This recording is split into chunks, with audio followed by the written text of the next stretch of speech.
Hello students, कैसे हैं आप सभी लोग। आशा करते हैं कि आप सभी लोग बहुत ही अच्छे हैं, स्वस्थ हैं और क्लास को बिल्कुल ऑर्डरली क्रमबद्ध तरीके से देख रहे हैं। अभी तक हम लोगों ने पार्टनरशिप सीरीज में जो पार्टनरशिप बिजनेस का फर्स्ट लेसन था, पार्टनरशिप फंडामेंटल, उसको हम लोगों ने देखा। उसमें हमने जाना कि पार्टनरशिप बिजनेस क्या है, कैसे चलता है और उसका जो प्रॉफिट और लॉस है उसका डिस्ट्रीब्यूशन कैसे होता है। साथ ही साथ उस चैप्टर्स की पूरी थ्योरी, साथ ही साथ उसका पूरा न्यूमेरिकल्स यानी प्रैक्टिकल्स क्वेश्चंस भी मैंने अपने वीडियोज में सॉल्व करके आप लोगों को दिए। मैं आशा करता हूं कि आप सभी लोगों को वो चैप्टर पूरे ही अच्छे तरीके से समझ में आया होगा, किसी को भी कोई प्रॉब्लम नहीं होगी। अगर कोई प्रॉब्लम है, आप हमारे चैनल पे हैं, आप वीडियोज को देख रहे हैं, क्लासेस को देख रहे हैं, और यदि आपको कोई प्रॉब्लम होती है तो आप बेहिचक कमेंट करें, हमें बताएं अपनी समस्या। उस समस्या को समाप्त करने की पूरी कोशिश करेंगे। आज हम लोग जो है पार्टनरशिप यूनिट का सेकंड लेसन, जिसका नाम है गुडविल, गुडविल ख्याति, इसके बारे में आज पढ़ने वाले हैं। ये चैप्टर जो है वो पार्टनरशिप सीरीज में सेकंड लेसन पे, सेकंड नंबर पे आता है, जिसको आज हम लोग शुरू करने वाले हैं। आइए समझते हैं गुडविल क्या है। पहले इसके पूरे कंसेप्ट को समझते हैं, पूरी थ्योरी को समझते हैं, उसके बाद साथ ही साथ हम लोग इसके पूरे न्यूमेरिकल्स को भी समझने वाले हैं। तो जो भी लोग 2027 में कॉमर्स से इंटरमीडिएट का परीक्षा देने वाले हैं, उन सभी लोगों के लिए ये चैनल जो है वो वे सारे सिलेबस को लेके आने वाला है जो सिलेबस उनके लिए आवश्यक है। सभी विषयों के सभी चैप्टर्स का थ्योरी, कंसेप्ट, न्यूमेरिकल सॉल्यूशन सब साथों साथ आपको मेरे चैनल पे मिलने वाले हैं। तो आप जो है इसी तरह से मेरे चैनल से जुड़े रहें और अपनी शिक्षा को आगे बढ़ाएं। आइए शुरू करते हैं आज के क्लास को कि गुडविल क्या है।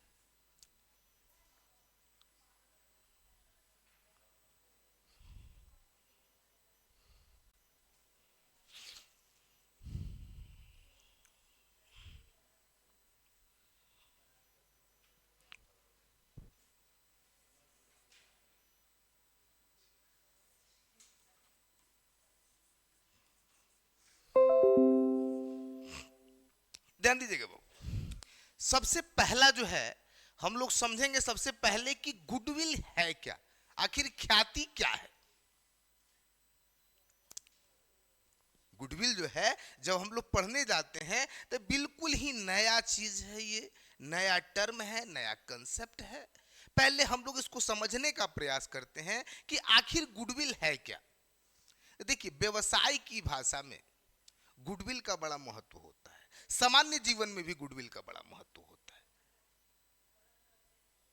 सामान्य जीवन में भी आप लोग देखते होंगे कि बहुत सारे लोगों की बातों का यकीन बहुत सारे लोग करते हैं, और कुछ लोग ऐसे भी समाज में होते हैं जिनको बातों का यकीन कोई नहीं करता है। मतलब कि जिन लोगों के बातों पर यकीन किया जाता है वे लोगों का गुडविल क्या होता है, अच्छा होता है। जिन लोगों पे लोग यकीन नहीं करते हैं इसका मतलब है कि उसकी गुडविल अच्छी नहीं है। लेकिन व्यवसाय की भाषा में और सामाजिक भाषा में अंतर है। व्यवसाय की भाषा में इसका मूल्य होता है जैसे और संपत्तियों का मूल्य होता है, जैसे टेबल का मूल्य होता है, फैन का मूल्य होता है, इस लैपटॉप का मूल्य है, इस बोर्ड का मूल्य है, उसी तरह से गुडविल का भी मूल्य है। जबकि सामान्य जीवन में हम लोग इसको सामाजिक आधार पे देखते हैं, इसको मूल्य के आधार पे नहीं देखते हैं। आइए देखते हैं बाबू की गुडविल ख्याति क्या है। आप यदि हिंदी और इंग्लिश दोनों में से किसी भी पैटर्न से पढ़ रहे हो, दोनों में से कोई भी पैटर्न आपने अपनाया है, तो दोनों ही चीज़ों का नोट्स जो है, हिंदी के प्रत्येक चीज़ का नोट्स हिंदी में भी है और इंग्लिश में भी है। जो लोग जिस मीडियम से पढ़ रहे हैं अपना जो है नोट्स तैयार कर सकते हैं आसानी से। आइए देखते हैं गुडविल क्या है बाबू। तो देखिए, कह रहा है कि ख्याति एक अमूर्त और अदृश्य, अमूर्त कौमा अदृश्य लेकिन अस्थाई संपत्ति है, जिसका संबंध किसी संस्था के अच्छे नाम, प्रसिद्धि तथा प्रतिष्ठा के मौद्रिक मूल्य से होता है। यह ग्राहकों को अपनी ओर आकर्षित करती है तथा संस्था को सामान्य से अधिक लाभ कमाने में मदद करती है। ध्यान से देखिएगा बाबू, आप जहां जहां भी थोड़ा बहुत मात्रा या फिर कोई और मिस्टेक है हमने मार्क कर दिया, उसको आप लोग जो है सही कर लेंगे अपने नोट्स में। तो देखिए कह रहा है कि ख्याति जो है, सबसे पहले तो बाबू वर्ड है अमूर्त। अमूर्त क्या कहते हैं? देखिए अमूर्त का मतलब होता है जिसका कोई रूपरेखा नहीं हो, जिसकी कोई मूर्त नहीं हो। तो ख्याति जो है इसकी कोई रूपरेखा नहीं होती है, कोई स्ट्रक्चरल बनावट नहीं होती है।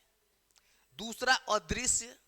अदृश्य मतलब होता है जिसको देखा ना जा सके, इनविजिबल, यानी ये दिखती नहीं है। लेकिन यहां एक और बात है कि लेकिन ये अमूर्त भी है, यानी इसकी कोई मूर्त भी नहीं है। अदृश्य भी है, यानी दिखाई भी नहीं देती है। लेकिन संपत्ति कैसी है? अस्थाई है।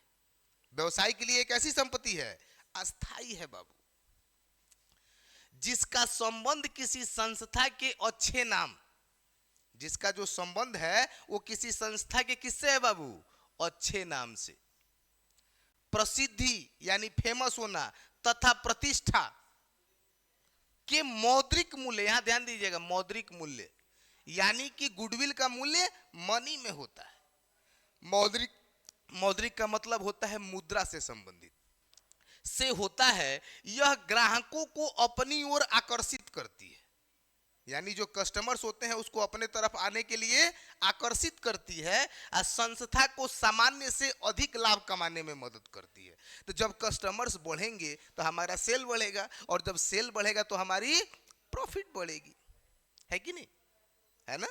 तो आप लोग ध्यान दीजिए, अब थोड़ा सा हमारी भाषा में समझिए, बिल्कुल आसान भाषा में। गुडविल क्या है? देखिए बाबू, गुडविल का मतलब है कि जब भी कोई सामान हम लोगों को खरीदना होता है तो हम जिस भी शहर में होते हैं, किसी भी शहर में, किसी न किसी शहर में सब लोग हैं, तो उस शहर में अगर हम लोगों को जूता खरीदना होता है, जींस खरीदना होता है, मिठाई खरीदनी होती है, ज्वेलरी खरीदनी होती है, कोई इलेक्ट्रॉनिक सामान खरीदना होता है, तो जैसे ही उस सामान को खरीदने की बात आती है, हमारे दिमाग में किसी एक दुकान का नाम सबसे पहले आता है।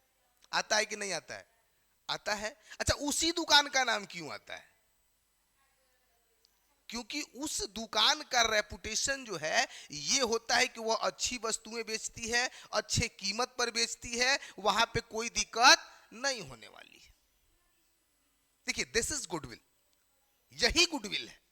किसी संस्था का अच्छा नाम, यानी कि कस्टमर उस पर ट्रस्ट कर सके कि ये सही मूल्य पर सही वस्तु देगी, हमारे आने वाले समय में इसके साथ संबंध खराब नहीं होने वाले हैं।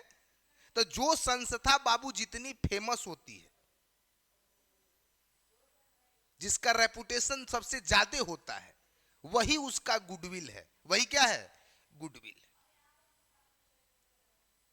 जैसे यदि हम आप लोगों को पढ़ा रहे हैं और आप लोगों को पढ़ने में मजा आ रहा है, आप लोगों को लग रहा है कि नहीं सर बहुत अच्छा पढ़ा रहे हैं हम लोगों को, तो आप अपने सहपाठियों को, क्लासमेट्स को, और भी जो लोग कॉमर्स पढ़ रहे हैं उनको कहेंगे ना कि सर अच्छा पढ़ाते हैं, चलिए आप लोग पढ़ने। अगर वही मान लीजिए कि हम आपको पढ़ा रहे हैं, आपको नहीं समझ में आता है बढ़िया से, तो आप किसी और को आने दीजिएगा? नहीं आने दीजिएगा। तो हम लोग जहां से संतुष्ट होते हैं, हम लोग जहां से संतुष्ट होते हैं उसका गुडविल अच्छा होता है, क्योंकि हम लोगों की सारी आवश्यकताएं वहां क्या होती हैं? पूरी हो जाती हैं। अब एक सीधी सी थोड़ा सा सिंपल उदाहरण आप लोगों को देते हैं बाबू, कि एक व्यक्ति के पास 3 लोग पैसा मांगने पहुंचते हैं। एक व्यक्ति के पास 3 लोग पैसा मांगने पहुंचते हैं। पहला वाला पहुंचा, उसने कहा कि देखिए हमें 10,000 रुपए की जरूरत है, आप हमको 10,000 कर्जा दे दीजिए। उसने कहा कि भक 1 रुपया नहीं देंगे तुमको, निकलो। मतलब क्या है बाबू? कि उस व्यक्ति की गुडविल जो है वो अच्छी नहीं है, अगले को उस पर यकीन नहीं है। वो जानता है कि अगर हम इसको 10,000 रुपया दे देंगे तो ये क्या हो जाएगा? डूब जाएगा, ये नहीं दे पाएगा। इसका मतलब है कि उस व्यक्ति की गुडविल क्या है? जीरो है। क्या है? जीरो है। उसका मार्केट रेपुटेशन ठीक नहीं है। उसी व्यक्ति के पास दूसरा व्यक्ति पहुंच जाता है, क्योंकि 3 लोग गए हैं पैसा मांगने। दूसरा पहुंचता है, कहता है कि देखिए ना, हमें 10,000 की जरूरत है, आप एक काम करिए, हमको 10,000 रुपए दे दीजिए। वो कहता है कि देखिए 10,000 तो नहीं, हम आपको 5,000 रुपया दे देंगे, क्योंकि उसको पता है कि इस व्यक्ति की आमदनी भी इतनी नहीं है, इस पर इतना ट्रस्ट नहीं किया जा सकता है कि इसको 10,000 कर्जा दिया जाए। तो दूसरे व्यक्ति को भी 10,000 नहीं दिया। लेकिन यहां दोनों में अंतर है, पहले वाले को उसने 1 रुपया भी नहीं दिया था और दूसरे वाले को 5,000 दे रहा है। मतलब कि पहले वाले की गुडविल 0 थी और उससे थोड़ी सी अच्छी गुडविल थी दूसरे वाले की। क्लियर है? अब तीसरा आदमी पहुंचता है। तीसरा आदमी आया, सर हमें 10,000 की जरूरत है। पहला आदमी जिससे मांगने गया वो बोला, अरे कोई बात नहीं, 10,000 का 20,000 ले जाइए, कोई दिक्कत नहीं, आप कहिए तो 20,000 दे देते हैं, ले जाइए, आप अपना काम कीजिए। मतलब क्या है बाबू, कि तीसरे व्यक्ति का मार्केट रेपुटेशन यानी कि गुडविल बहुत अच्छी है। देने वाले को पता है कि इसको यदि हम पैसा देते हैं तो ये डूबने वाला नहीं है, ये बहुत ही भरोसे का आदमी है, ये हमारा पैसा रिटर्न करेगा। तो तीनों ही व्यक्तियों के गुडविल में अंतर है कि नहीं? देने वाला व्यक्ति एक ही था, मांगने वाले व्यक्ति 3 थे, और तीनों के साथ उसने व्यवहार कैसे किया? अलग अलग। पहले वाले के साथ बिल्कुल स्ट्रिक्ट, नहीं दिया उसको पैसा, मतलब कि पहले वाले पर उसको थोड़ा भी यकीन नहीं था। दूसरे वाले को 5,000 दिया, यानी कि उस पर यकीन तो था लेकिन पूरा नहीं था। और तीसरे वाले को दिया उसने पूरे 10 का 10 और कह रहा है कि और जरूरत हो तो ले जाइए। मतलब कि तीसरे वाले की गुडविल बेस्ट है, उसका मार्केट रेपुटेशन बहुत अच्छा है, उसको पता है कि इसके पास से पैसा डूबने वाला नहीं है। तो ये होती है बाबू गुडविल। व्यवसाय में भी, बिजनेस में भी हम लोग आम तौर पे यदि कोई वस्तु खरीदने की बात आती है तो सबसे पहले हमारे जहन में कोई ना कोई दुकान आती है। तो भाई मान लीजिए कि बहुत सारी दुकानें हैं, हमारे दिमाग में वही दुकान क्यों आती है? क्योंकि हमें पता है कि यहाँ पे सही दाम पे सही वस्तु मिलती है। समझ पा रहे हैं आप लोग? तो मार्केट रेपुटेशन, बिजनेस करने में जो रेपुटेशन बनता है बाबू, जो रेपुटेशन का मूल्य होता है, इसी को गुडविल कहा जाता है। इसी को क्या कहा जाता है? गुडविल कहा जाता है। आप लोग दिमाग में रखिएगा। अब देखिए यहाँ पे इंग्लिश डेफिनेशन इसका, कि goodwill is an intangible, invisible but fixed asset which belongs to the reputation value of a firm or business in term of money.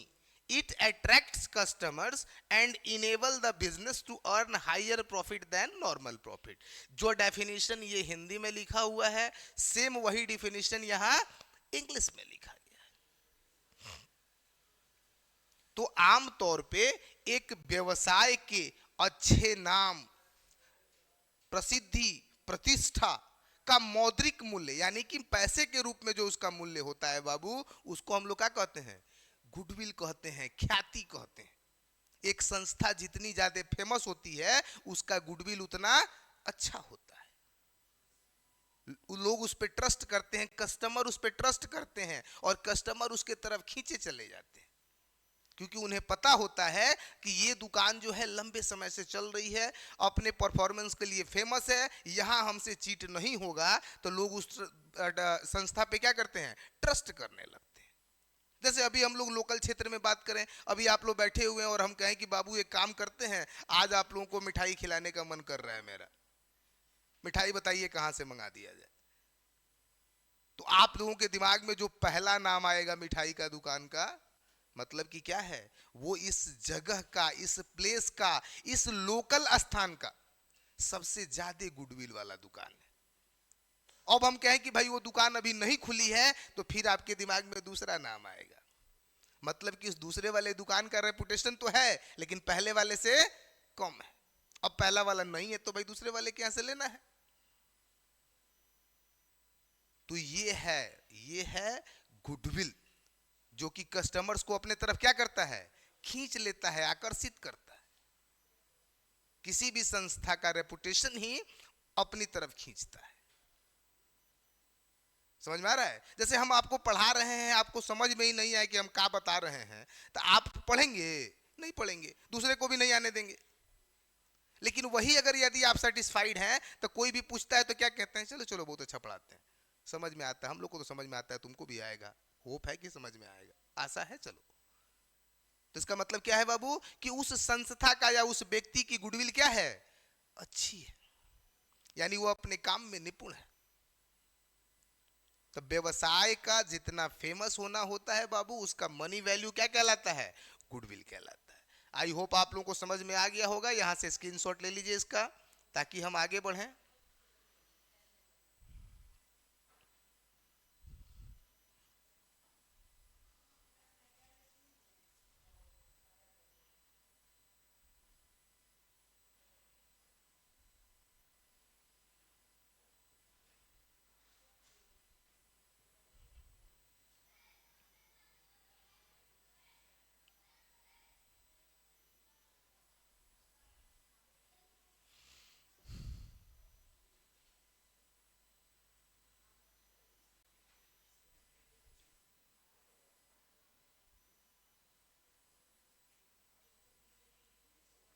अभी बाबू हम लोग डिस्कस करने वाले हैं ख्याति की विशेषताओं पे।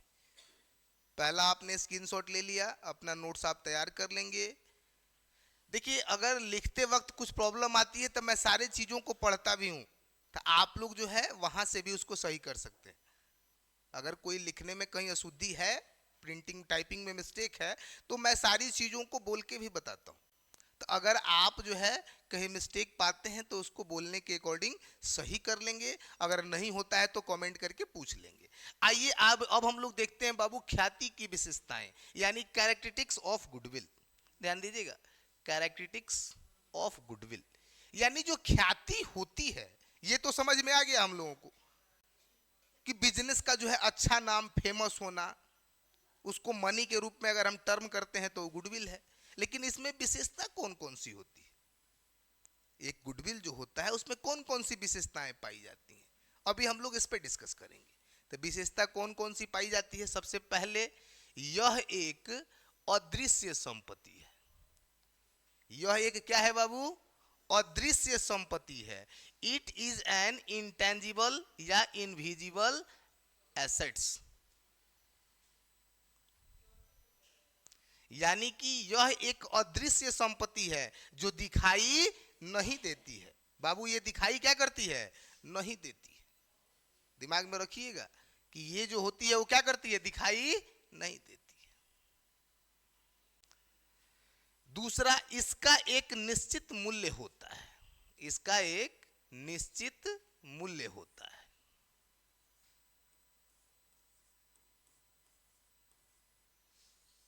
इसका एक निश्चित मूल्य होता है। It has a fixed price, यानी गुडविल जो होती है बाबू व्यवसाय की भाषा में, तो उसका एक मूल्य होता है, एक प्राइस होता है। जैसे सामान्य जीवन में हम लोगों की जो गुडविल है, जो हमारा रेपुटेशन वैल्यू है, इसका मूल्य नहीं होता है। सामान्य जीवन में इसको पैसे में नहीं बेचा जाता है, लेकिन बिजनेस के क्षेत्र में उसको पैसे में बेचा जाता है, पैसे में खरीदा जाता है। तीसरा, यह अधिक लाभ कमाने में सहायक है। It helps to earn more profit, यानी कि ये हमें अधिक लाभ, जैसे देखिए हमारी गुडविल यदि बहुत अच्छी है, हमारा मिठाई का दुकान है और हमारी गुडविल बहुत अच्छी है, सभी लोग जानते हैं कि हमारे यहाँ अच्छी मिठाइयाँ बिकती हैं, हम अच्छी मिठाइयों को बनाते हैं, तो हमारे पास कस्टमर्स दूर दूर से आएंगे। आएंगे कि नहीं आएंगे, आएंगे। तो इसका मतलब है कि हमें प्रॉफिट क्या होगा, ज्यादा होगा। जितने ज्यादा कस्टमर आएंगे प्रॉफिट ज्यादा होगा। यह बहुत से तत्वों पर निर्भर करती है। It depends on various factors, ये जो है बहुत से तत्वों पर निर्भर करती है।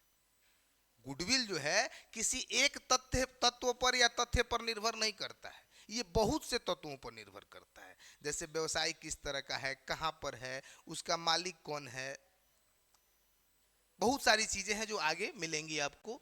यह लाभ अर्जन क्षमता से संबंध रखती है। It relates to earning profit power.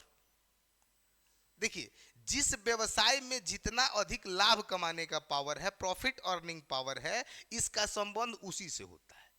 ये गुडविल जो है उसी से संबंध रखती है।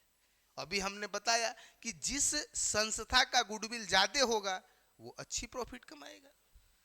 तो ये किससे संबंध रखती है, प्रॉफिट अर्निंग पावर से।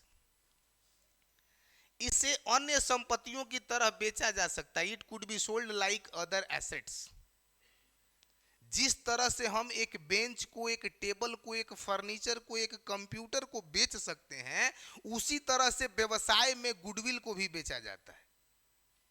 जैसे कोई दुकान यदि पहले से चल रही है बाबू 2-4-5 साल से, उसका रेपुटेशन बहुत अच्छा है, अगर वो दुकान बेची जा रही है, वो बिजनेस बेचा जा रहा है, तो उस समय उसका मालिक उसके गुडविल का भी कीमत लेता है। क्योंकि जो कस्टमर्स उसने बनाया है, जो उस क्षेत्र में उसके कस्टमर्स हैं, जो उसका गुडविल है, वो उसने बनाया है ना। आप यदि बिजनेस को खरीद रहे हो तो उसका लाभ तो सीधा आपको मिलेगा, लेकिन आपने बनाया तो नहीं है, तो उसका मूल्य होता है अन्य संपत्तियों की तरह ही। जैसे कंप्यूटर का, फर्नीचर का, बाकी संपत्तियों का मूल्य होता है, वैसे ही बिजनेस में गुडविल का भी मूल्य होता है बाबू। यह ग्राहक को आकर्षित करती है। ये क्या करती है बाबू? ग्राहकों को आकर्षित करती है। It attracts customers. ये ग्राहकों को अपनी तरफ आने के लिए आकर्षित करती है, क्योंकि अगर गुडविल अच्छी है, बिजनेस फेमस है, तो लोग ऑटोमेटिक वहां खींचे चले जाते हैं। आप लोग देखते होंगे किसी दुकान पे लोग लाइन लगा के सामान लेते हैं और किसी दुकान पे कोई जाता तक नहीं है। मतलब कि जिस दुकान की गुडविल अच्छी होती है, वहां लोग लाइन में लगना भी पसंद करते हैं, क्योंकि उन्हें पता है कि यहाँ ठगे जाने की कोई संभावना नहीं है। तो ये है बाबू इसकी विशेषता। इसका स्क्रीनशॉट भी आप ले सकते हैं यहाँ से। स्क्रीनशॉट लेके आप इसका नोट्स तैयार कर लीजिएगा। अगर कोई दिक्कत होगी तो वहां जो है हम हैं ही आपके साथ।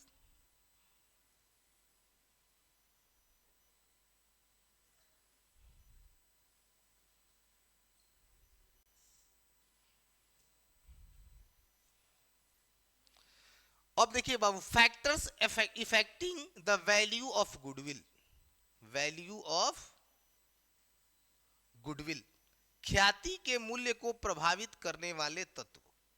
यानी कि जो गुडविल का मूल्य होता है बाबू, अभी हमने बोला कि गुडविल का मनी वैल्यू होता है, तो उसके मनी वैल्यू को कौन कौन सी चीजें प्रभावित करती हैं। आइए इस पे थोड़ा सा देखते हैं कौन कौन सी चीजें हैं। सबसे पहला है बाबू व्यवसाय का स्वभाव, नेचर ऑफ बिजनेस। देखिए, बिजनेस जिस तरह का होता है, गुडविल उसी के हिसाब से निर्धारित होती है। जैसे आप देखिएगा, आमतौर पे जिस व्यक्ति की सैलरी 1 लाख रुपए है, उस व्यक्ति को यदि 10 लाख कहीं से कर्जा लेना हो तो कोई सोचता नहीं है, उसको दे देता है लोग। क्यों?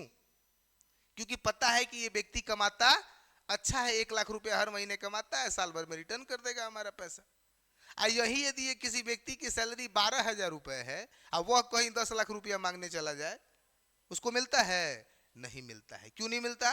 क्योंकि लोगों को लगता है कि भाई ये देगा कहां से, इसकी सैलरी 12,000 रुपए, तो 12,000 10,000 कमाता है, तो खाइए जाएगा, हमारा पैसा रिटर्न कहां से करेगा। तो आप बाबू जान लीजिए कि व्यवसाय जिस तरह का होता है, बिजनेस जिस तरह का होता है, उसके गुडविल उसी पे निर्भर करती है। दूसरा है अनुकूल स्थान, फेवरेबल प्लेस। अनुकूल स्थान क्या है, अब थोड़ा इसको समझ लिया जाए। तो देखिए बाबू, अनुकूल स्थान किसको कहेंगे? कि आपका जो बिजनेस है वो सही जगह पे हो। आपका बिजनेस कहां हो? सही जगह पे हो, तभी उसका लाभ ज्यादा मिलेगा आपको। जैसे चाय की दुकान खोलनी है, आप कहीं ले जाके बीच जहां कोई आता जाता ना हो वहां खोल दिया जाए, खूब बढ़िया चाय आप बनाते हैं, तो वहां कोई चाय पीने जाएगा? चाय का दुकान कहां खुलता है बाबू? चौराहों पर, जहां लोगों का आना जाना ज्यादा हो। मेडिकल शॉप्स कहां खुलते हैं? किसी हॉस्पिटल्स के अगल बगल। अब आप मेडिकल शॉप्स खोले हैं रेलवे पटरी के किनारे ले जाके, वहां कोई जइबे नहीं करेगा तो आपकी दवा खरीदेगा। आप बहुत बढ़िया दवा बेचते हैं, आपको बहुत नॉलेज भी है, लेकिन वहां कोई जाएगा बाबू? नहीं जाएगा। दवाएं कहां बिकेंगी? मेडिकल शॉप के अगल बगल। स्टेशनरी की दुकानें कहां चलेंगी? किसी कॉलेज, स्कूल, कोचिंग्स के अगल बगल। तो प्रत्येक बिजनेस को करने का एक स्थान होता है, कहीं भी कोई बिजनेस आप नहीं कर सकते। बिजनेस के लिए अनुकूल स्थान देख के किया जाता है। जैसे मान लीजिए कि हम लोग को कोचिंग चलाना है, आज जैसे रोड पे नॉर्मल दुकानें चल रही हैं उसी तरह से हम लोग खोल दें। बाहर से गाड़ी जा रही है, पे पोई पोई कर रही है, चल पाएगा? दिमाग डिस्ट्रैक्ट होगा ना, दिमाग बार बार उस तरफ खींच जाएगा, बार बार डिस्टरबेंस होगा। हम लोगों को क्या जगह चाहिए? शांत प्लेस चाहिए, बिल्कुल काम प्लेस चाहिए जहां कोई शोरगुल ना हो। अब वही यदि किसी को दुकान चलाना है तो वो अंदर लाके खोलेगा तो चलेगा? उसको वस्तुएं दिखानी है, जब तक वो दिखेगा नहीं तब तक बिकेगा नहीं। तब प्रत्येक व्यवसाय को करने के लिए उचित स्थान होता है और वहीं पे उस बिजनेस को करना चाहिए। इसके बाद बाबू पूंजी की आवश्यकता। इसके बाद क्या है? पूंजी की आवश्यकता, कैपिटल रिक्वायर्ड। देखिए बाबू, जो भी बिजनेस आप करने जाइएगा उसके अकॉर्डिंग आपके पास पूंजी भी होनी चाहिए। पूंजी देखिए कम भी नुकसानदायक है या ज्यादा भी नुकसानदायक है। अब आप कहेंगे कि भाई ज्यादा है तो कौन सा नुकसानदायक है? तो देखिए, अगर ज्यादा पैसा हम छोटे बिजनेस में फंसाए हैं तो छोटे बिजनेस से आमदनी तो छोटे बिजनेस की तरह होगी। अब पैसा फंसा है हमारा ज्यादा तो वहां भी हमको नुकसान है। अगर मान लीजिए कि पैसा कम है यानी पूंजी कम है तो भी हम व्यवसाय को सही से नहीं चला पाएंगे। तब किसी भी व्यवसाय को चलाने के लिए जरूरी हो जाता है कि कैपिटल सफिशिएंट हो, एनफ नहीं हो। अब ध्यान दीजिएगा, सफिशिएंट और एनफ में अंतर है बाबू। दोनों का मतलब होता है पर्याप्त। सफिशिएंट मतलब भी पर्याप्त होता है, एनफ मतलब भी पर्याप्त होता है, लेकिन दोनों में अंतर है। सफिशिएंट का मतलब कि हमको 8 रुपए की जरूरत है, 9 रुपए की जरूरत है, हमारे पास 9 रुपया है। अगर 9 रुपए की जरूरत है और हमारे पास 9 रुपया और 10 रुपया है तो ये क्या है? सफिशिएंट है, पर्याप्त है।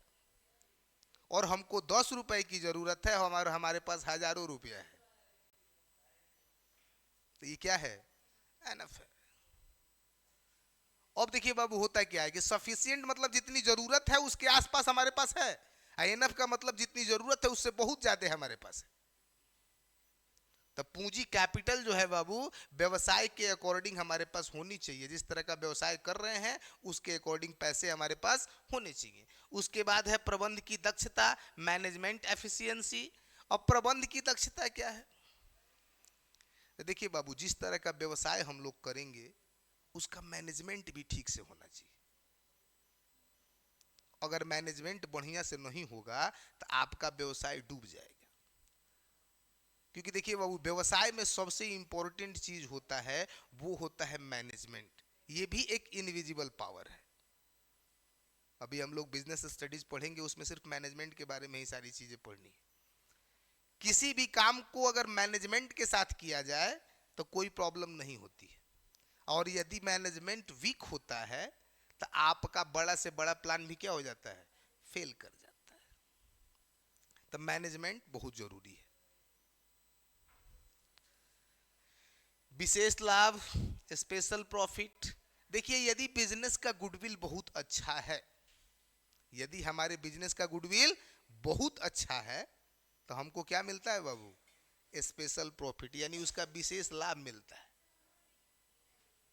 गुडविल यदि अच्छी है तो उसका क्या मिलता है? विशेष लाभ मिलता है। सरकारी नीतियां, गवर्नमेंट पॉलिसीज। देखिए बाबू, अगर गवर्नमेंट की पॉलिसी को ध्यान में रख के व्यवसाय किया जाए तो भी बढ़िया है। जैसे मान लीजिए जिस सेक्टर में सरकार ने किसी चीज को बैन कर रखा है और हम वहां उसी चीज की दुकान खोल दें, चलेगा? जैसे बिहार गवर्नमेंट ने पूर्ण शराबबंदी है, बिहार गवर्नमेंट ने पूर्ण शराबबंदी कर रखी है। हमारे पास पैसा वैसा समझ में आया, हमने क्या किया कि वो शराब का दुकान खोल दिया। कल ये पुलिस उठा ले जाएगी कि नहीं ले जाएगी? उठा ले जाएगी ना। कि पूरे बिहार को पता है कि यहाँ पूर्ण शराबबंदी है, तुम शराब का दुकान खोलने चल दिया। या फिर मान लीजिए कि हम स्मगलिंग का दुकान, कोई भी चरस है, गांजा है, अफीम है, बहुत सारे तरह का जो नशे का सामान है, अगर उसका हम ओपनली दुकान खोल दें तब भी सरकार हमको छोड़ेगी? नहीं छोड़ेगी। तो सरकारी नीतियों को यानी कि गवर्नमेंट पॉलिसी को ध्यान में रख के ही व्यवसाय किया जाता है। इसके बाद है सामाजिक वातावरण, सोशल इन्वायरमेंट। इसके बाद एक व्यवसायी को यह भी ध्यान देना होता है बाबू कि जिस वस्तु का वो व्यवसाय कर रहा है, जिस वस्तु का वो बिजनेस कर रहा है, उस वस्तु का समाज पर या फिर उसके व्यवसाय का समाज पर गलत प्रभाव नहीं पड़ना चाहिए। अगर गलत प्रभाव पड़ेगा तो फिर दिक्कत है। तो एक व्यवसायी का ये सामाजिक उत्तरदायित्व हो जाता है कि उसके व्यवसाय का या उसके द्वारा डील की जाने वाली वस्तुओं का समाज पर गलत असर नहीं पड़ना चाहिए। तो सामाजिक वातावरण भी गुडविल को अफेक्ट करता है। आप लोग यहां से इसका भी स्क्रीनशॉट ले सकते हैं बाबू।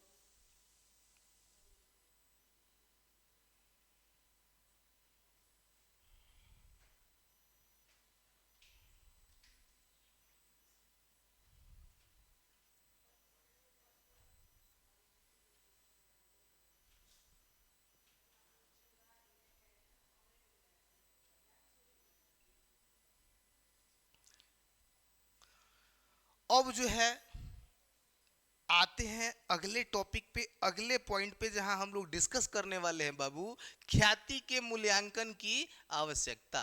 ख्याति के मूल्यांकन की आवश्यकता यानी कि ख्याति का मूल्यांकन क्यों किया जाता है, इसकी आवश्यकता कब कब पड़ती है। Need for valuation of goodwill यानी कि इसकी आवश्यकता कब होती है, यानी एक बिजनेस के गुडविल का वैल्यू कब निकाला जाता है। एक बिजनेस के गुडविल का जो रेपुटेशन वैल्यू हम लोग कह रहे हैं गुडविल को, वो आखिर कब कब निकाला जाता है, कब निकाला जाता है। आइए देखते हैं बाबू कब निकाला जाता है। सबसे पहले है 1 नंबर, लाभ विभाजन अनुपात में परिवर्तन, change of profit sharing ratio. यानी कि जब किसी साझेदारी बिजनेस में साझेदारों के बीच का जो रेशियो है, जो अनुपात है, वो बदल रहा हो। जैसे मान लीजिए 3 गो साझेदार हैं XYZ, वे लाभों को 5-3-2 के अनुपात में बांटते थे। अब वे लोग चाह रहे हैं कि इसको बदल के 1-1-1 कर दिया जाए, या 2-2-2 कर दिया जाए, 2-2-3 कर दिया जाए, कुछ भी कर दिया जाए। यानी कि पहले से जिस अनुपात में लाभ हानि को बांटा जा रहा था, अब वे चाहते हैं कि उस अनुपात को क्या कर दिया जाए बाबू, बदल दिया जाए। तो जब बदलने की बात उनके दिमाग में आएगी तो उस समय गुडविल का मूल्यांकन किया जाएगा। दूसरा, नए साझेदार का प्रवेश, admission of a new partner. अब यहां थोड़ा सा समझिए कि दूसरा जो है गुडविल का वैल्यूएशन कब लगाया जाता है, जब किसी नए साझेदार को, यानी कि 2 लोग पहले से साझेदार हैं या 3 लोग हैं, 3 लोग मान लीजिए किसी व्यवसाय को चला रहे हैं पहले से, और किसी चौथे व्यक्ति को वे साझेदार के रूप में लाना चाहते हैं, तो इसको क्या कहते हैं बाबू हम लोग, नए साझेदार का प्रवेश। तो जब चौथे को वे लाना चाहेंगे तो जो चौथा आएगा उसको क्या कहेंगे बाबू, नए साझेदार का प्रवेश। क्या कहेंगे, नए साझेदार का प्रवेश। इसके बाद यहां तीसरा पॉइंट है, साझेदार का अवकाश ग्रहण, रिटायरमेंट ऑफ ए पार्टनर। यानी कि जब किसी विद्यमान फर्म से कोई साझेदार अवकाश ग्रहण ले रहा है, यानी वो निकल रहा है, अपना हिसाब किताब लेके अब जा रहा है, तो उस समय भी गुडविल का मूल्यांकन किया जाता है। क्योंकि देखिए नया साझेदार जब आएगा तब पहले से हम लोग जो गुडविल बनाए हैं उसका लाभ उसको भी मिलेगा कि नहीं मिलेगा, मिलेगा। तो उसको फ्री में लाभ देंगे हम लोग, नहीं देंगे। 3 लोगों ने मिलकर गुडविल जो बनाई है उसका लाभ आप आए और आपको डायरेक्ट मिलने लगे, नहीं, ऐसा नहीं होगा। उसके लिए आपको पे करना पड़ेगा। और उसी तरह से जो अगर मान लीजिए 3 लोग हैं और उसमें से कोई रिटायर होके जा रहा है, तो 2 लोग तो बिजनेस को चलाएंगे ना जी। तब पहले जो हिस्सा 3 लोगों में बंटता था, अब कितने लोगों में बंटेगा, 2 लोगों में। तो जो जा रहा है वो अपना हिस्सा छोड़ के जाएगा, कहेगा नहीं गुडविल का भी मूल्यांकन होगा, उसका भी पैसा हमको चाहिए, क्योंकि अब तो हमारा हिस्सा भी आप लोगों को मिलेगा। तो यदि कोई साझेदार प्रवेश कर रहा है, कोई साझेदार अवकाश ग्रहण कर रहा है, या फिर किसी साझेदार की मृत्यु हो जाए, साझेदार की मृत्यु, death of A partner, in conditions में क्या होता है बाबू, गुडविल का मूल्यांकन किया जाता है, यानी गुडविल वैल्यू की जाती है। इसके बाद है फर्म को company banana. 5 when a firm is converting into a company, 5 number. अब ये क्या है भाई, देखिए कभी कभी क्या होता है ना कि साझेदारी बिजनेस जो हम लोग कर रहे होते हैं, लंबे समय तक करते हैं, कुछ दिन तक करते करते अब हमको लगता है कि भाई ये पार्टनरशिप बिजनेस को बड़ा रूप दे दिया जाए। क्या किया जाए, बड़ा रूप दे दिया जाए, इसको कंपनी में कन्वर्ट कर दिया जाए, अब इसको कंपनी बना दिया जाए। तो जब किसी साझेदारी फर्म को कंपनी व्यवसाय में कन्वर्ट किया जाता है तो उस समय भी गुडविल का मूल्यांकन किया जाता है, गुडविल की वैल्यू निकाली जाती है। और लास्ट है 6 नंबर, फर्म को बेचा जाना, when a firm is sold, यानी कि जब किसी फर्म को बेचा जाता है, किसी रनिंग पार्टनरशिप बिजनेस को जब बेचने का ख्याल दिमाग में आता है तो जो व्यक्ति खरीदता है उससे गुडविल का पैसा लेना होता है, लेना होता है कि नहीं लेना होता है।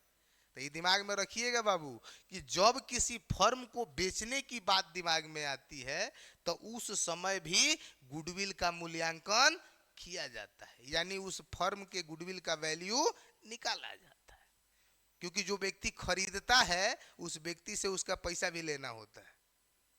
क्लियर, कोई दिक्कत, सारी चीजें समझ में आ गई बढ़िया से।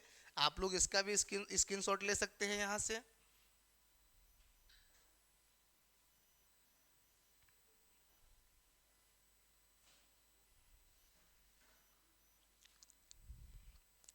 तो गुडविल के आज के इस पहले क्लास में इतनी चीजें ही। आई होप कि आप लोग बहुत ही इत्मीनान से इसे देखेंगे और सारी चीजों को समझ पाएंगे। अगर कुछ आपको समझ में नहीं आता है बाबू तो आप बेहिचक कमेंट करके अपनी समस्या हम तक पहुंचाइए। जब हमको आपकी समस्या का पता चलेगा तो हम उसको सॉल्व करने का, उसको क्लियर करवाने का पूरा प्रयास करेंगे। अभी तक के क्लास में आई होप कि आप लोगों को बहुत अच्छा लगा होगा, सारी चीजें बहुत ही आसानी से समझ में आई होंगी। और इसके बाद के क्लासेस में जो इस चैप्टर का और पार्ट बचा हुआ है उसको भी मैं क्लियर करके देने वाला हूं। क्लासेस को थोड़ा छोटा बनाने का प्रयास रहता है ताकि सारे बच्चों को आसानी से सारी चीजें समझ में आ सके। तो अभी तक के सभी पॉइंट्स आप लोग को बढ़िया से क्लियर करिए और अगले क्लास में मैं इस चैप्टर्स के बाकी के थ्योरी को क्लियर कराऊंगा। धन्यवाद।